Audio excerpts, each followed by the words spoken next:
안녕하십니까. 53기 김민석입니다. 저는 현재는 중앙일보 논설위원으로 근무하고 있습니다. 제가 과거에 그 고대 MBA 다닐 때는 인근에 있는 국방연구원이라는 곳에 그 연구원으로 근무했었습니다. 그러고 난 뒤에 중앙일보로 전직을 해서 중앙일보 기자를 하면서 국방부 출입을 했습니다. 저는 2010년 11월 달에 국방부 대변인으로 자리를 옮겨서 약 5년 3개월 동안 국방부 대변인을 하다가 작년 이맘때쯤에 그만두고, 작년 1월 말에 그만두고 다시 중앙일보로 재입사했습니다. 그래서 현재는 중앙일보 논설위원으로 근무하고 있습니다. 제가 그 국방부 대변인 할 때 혹시 뭐 많이 보신 분도 있을지 모르겠지만, 북한에 대해서 북한은 없어질 나라다 이렇게 이야기해서 한때는 북한에서 저를 테러하겠다고 해서 무장 경호원을 6개월 동안 대동하고 다닌 적도 있습니다. 좀 말을 좀 세게 했는데, 그래서 관심을 많은 분들이 저를 또 많이 기억을 하고 있더라고요. 지금은 주로 중앙일보에서 그 사설을 쓰고 있습니다. 오늘 아침에도 보면 그 미중 정상회담을 앞두고 북한이 중거리 미사일을 쐈는데, 그 미사일 관련해가지고 왜 쐈는지, 또 이게 어떻게 될 것인지, 미중 정상회담은 북한 운명에 어떻게 영향을 줄 것인지, 또 미국에 있는 많은 그 군의 주요 인사들은 어떻게 생각하고 있는지, 이런 등등에 대해서 사설을 쓴 적이 있습니다. 어제 아침에도 우리 국방부에서 인터넷 해킹 당해가지고 작전 계획까지 북한에 유출됐다 해서 그걸 갖다가 상당히 좀 통렬하게 비판하는 사설을 쓴 적도 있습니다. 제가 하는 일은 주로 그런 일이고, 그리고 2주에 한 번씩 중앙일보에 미스터 밀리터리라고 해서 한 개 면에다가 이제 주로 군 관련해서 기사들을 쓰고 있고요. 또 중앙일보 중앙일보 인터넷 사이트가 조인서인데, 그 내에 또 미스터 밀리터리라고 해서 군사 안보 전문 사이트를 운영하고 있습니다. 혹시라도 들어가 보시면은 군에 관심이 있고 안보에 관심이 있으시면 들어가 보시면 좋겠습니다. 제가 강의할 내용은 한반도 안보 문제입니다. 사실 한반도 안보가 지금 굉장히 심각하거든요. 북한이 작년까지 5번의 핵실험을 했습니다.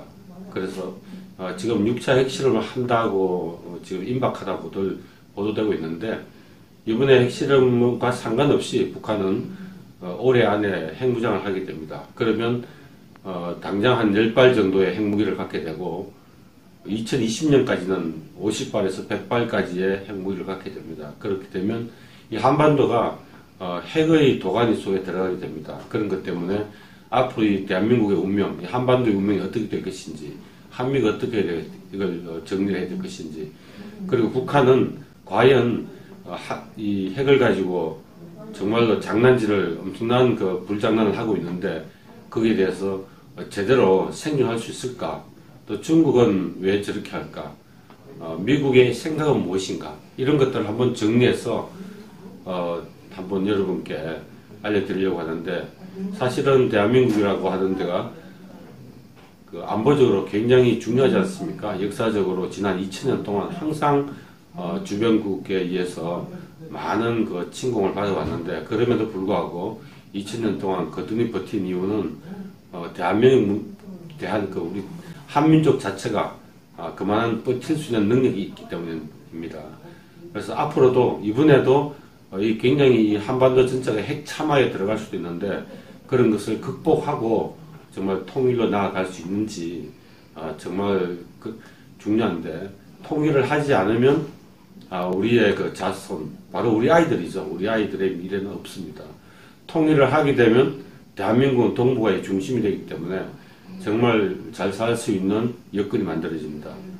그렇기 때문에 우리 세대에서 이 통일을 준비하고 통일을 이루어가고, 우리 아이들에게는 정말로 좋은 이 대한민국 한반도를 넘겨주는 게 우리의 몫인 것 같습니다. 그러한 내용을 담아서 여러분들께 설명을 드리려고 합니다. 혹시 질문 있습니까? 예, 지금 사드 배치로 인해서 중국이 경제에 무역 전쟁이다 이런 내용들도 있고, 다양한 그 중국 시장 자체에 여러 가지 압박을 해오고 있는데요. 그로 인해서 사업을 하는 여러 가지의 중소기업들도 매우 힘들어하는 상황이거든요. 그러한 상황들을 혹시 미리 사전에 강연 때 알려주신다면 훨씬 더 준비하는 데 도움이 되지 않을까. 네. 거기에 대한 약간의 팁이 있다면 말씀해 주십시오. 사실 중국이 앞으로 사드 문제와 관련해서 결코 한국을 압박하는 걸 늦추지 않을 겁니다.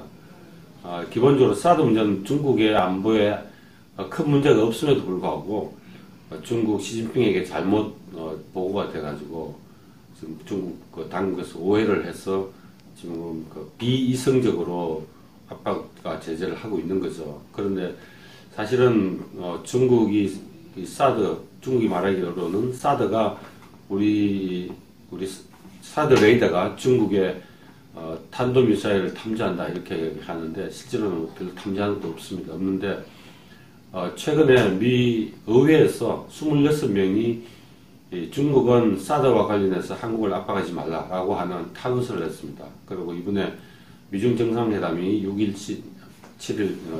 6일, 7일 사이에 있는데 이와 관련해서 어떤 압박을 미국이 중국에 다시 할지 모르겠습니다. 그래서 맞고 말하면 중국이 한국에 대해서 사드와 관련해 가지고 압박을 그만하라고 하는 것을 트럼프 대통령이 시진핑 주석에게 이야기할 것 같은데 그러한 결과를 두고 보고 앞으로 사드 문제에 대처해야 되고 그렇다 하더라도 중국은 이미 사드 문제가 국내 정치화되어 있기 때문에 우리 한국 기업에 대해서는 당분간은 압박을 해올 것이다 라는 것은 각오를 해야 될 것 같습니다.